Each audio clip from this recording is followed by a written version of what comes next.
నమస్కారం. నా పేరు శ్రీరామ్ శర్మ. ఈ రోజు నుంచి ఉత్తరాఖండ్ రాష్ట్రంలో ఉమ్మడి పౌరసత్వం అంటే యూనిఫామ్ సివిల్ కోడ్ అమల్లోకి వచ్చింది. అంటే ఇక్కడ అన్ని మతాల వాళ్ళు ఒకేలాగా చూస్తారు. యూనిఫామ్ సివిల్ కోడ్ అనమాట. అంటే ఏంటి, పురుషులు 4 పెళ్ళిళ్ళు చేసుకోవచ్చు, లేకపోతే ఇంకో విధంగా ఉండొచ్చు అన్న భేదాలు లేవు. అందరూ కూడా ఒకటే వివాహం చేసుకోవాలి. ఇది యూనిఫామ్ సివిల్ కోడ్ యొక్క ముఖ్య ఉద్దేశము. ఇక మతపరమైన వివాహాలు ఉండవు. అన్ని మతస్థులు ఒకే విధంగా ఒకటే వివాహం చేసుకోవాల్సి వస్తుంది. ఒక మతం వాళ్ళు 4 పెళ్ళిళ్ళు చేసుకోవచ్చు, ఒక మతం వాళ్ళు ఒకటే పెళ్ళి చేసుకోవాలి, అన్ని నిబంధనలు ఉంటాయి కదా.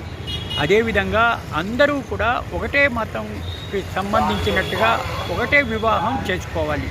ఇది ఇవాళ నుంచి అమల్లోకి ఉంది. ఇది అన్ని రాష్ట్రాల్లోని వస్తే ఇంకా బాగుంటుంది అని అందరూ అనుకుంటున్నారు.